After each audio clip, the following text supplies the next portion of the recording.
TERA decides it's time for a little server downsizing. PlanetSide II comes out of the darkness and shows off its new island continent. Black Desert revealed a new expansion with plenty of dragons. And we say farewell to another game and development studio.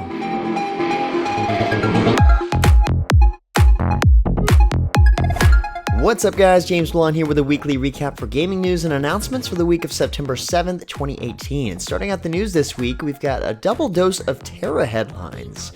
Following the server merge for TERA on consoles, InMass Entertainment has shared some details involving the North American PC servers.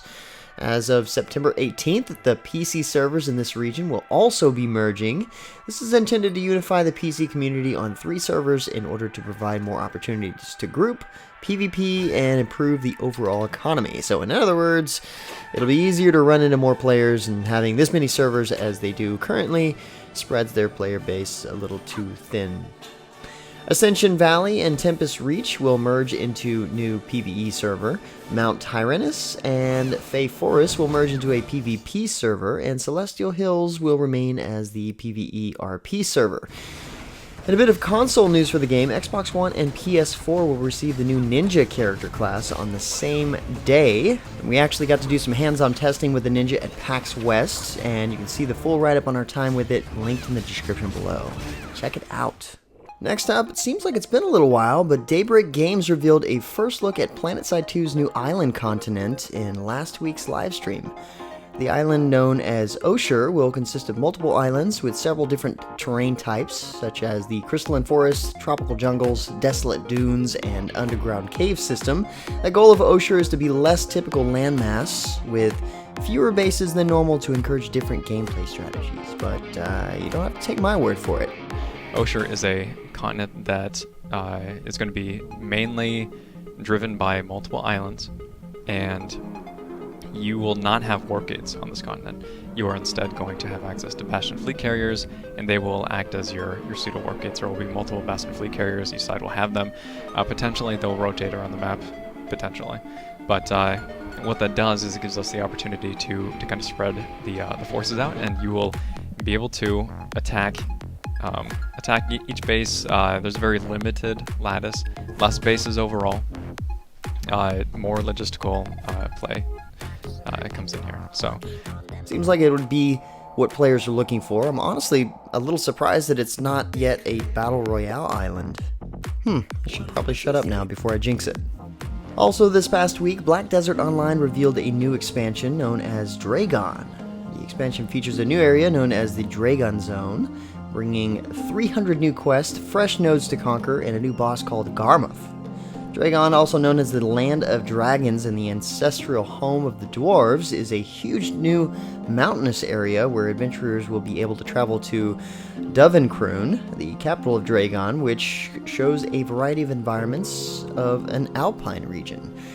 Also mentioned in the press release, throughout EGX, Kakao Games will live stream all of their booth activities centered around the expansion, so you don't have to miss that.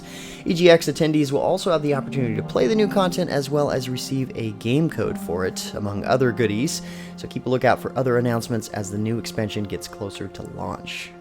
In other Pearl Abyss news, it was very recently announced that they will acquire CCP Games, which is the makers of EVE Online, in a deal that will allow CCP Games to operate independently with studios in various places. Though operating independently, they will be integrated into the company's development and publishing umbrella for all current and future projects. So we're probably not going to see much changes happen immediately, but time will surely tell if this is a favorable action towards the players of EVE Online. Let's just keep our fingers crossed. On a slightly similar note, Bless Online teased a new dungeon this past week entitled The Rift of Space and Time, which includes 2 new types of level 45 content to give level-capped players a couple more things to do. The Rift of Space and Time is a horde mode-styled instance where players fight waves of monsters to earn renown and rewards. The random dungeon feature in the Dungeon Finder is a new way for capped players to earn additional rewards for defeating the final boss.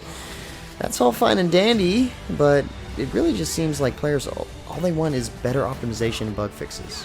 I mean, according to the Steam comments, that is. Next up, Hoplon, based in Brazil, is proud to announce that on September 19th, Heavy Metal Machines will launch on Steam. Heavy Metal Machines focuses on combining MOBA-style team gameplay with racing and football to create a completely unique experience. Now, I've mentioned this in past recaps, and it's definitely a unique MOBA-style game. I can't really say that it's like too many others. The game is even narrated by Larry Huffman, who narrated the game's obvious inspiration, Rock and Roll Racing. For more information on the game, check out Colton's first look in the annotation above. And speaking of MOBAs and Battle Royale games, Battlerite Royale has a newly scheduled early access date. The early access program begins on September 26th and will cost just under $20, a penny to be exact. The spin-off of the popular MOBA Battlerite is one of the first top-down MOBAs to cross over into the Battle Royale genre. Don't worry, plenty will follow. And will feature solo and duo queue modes. Sign-ups for the closed beta are open now, and players can click down in the description below for a chance to try Battlerite Royale for free before the official launch. You'll have to pay that $20. Next up, GameForge has announced that new in-game content is now available for SoulWorker. This will add 8 new dungeons, the Grasscover Camp Hub, new quests, NPCs, and a level cap increase from 55 to 60. Lion Games will also follow up the release with additional updates on a monthly basis, unlocking a significant amount of new content and features such as the upcoming Primal Raid and more character class advancements. Up next, My.com released the final installment of the Armored Warfare Black Sea Incursion this past week. Part 2 continues the saga of Magnus Holter and his quest for vengeance, and brings a wealth of new content with it in the form of new tanks, commanders, special ops missions, a new PvP map, and more. The new PvP map, based on the Austrian city of Salzburg, features both a city filled with narrow streets and rolling hills and fields surrounding it. There are also a huge amount of Israeli armored regiments for players to collect, including the M50 Super Sherman, Shot-Kal-Delet, I think that's how you say that, and the Tyran 6. Hopefully that's pretty cool for those players. In a bit of sad news, NCSoft announced today that Carbine Studios, makers of the MMORPG Wildstar, is shutting down. Wildstar itself is coming to a close, and as reported by GameIndustry.bix and Kotaku, 50 people are expected to lose their job in the process. That always sucks.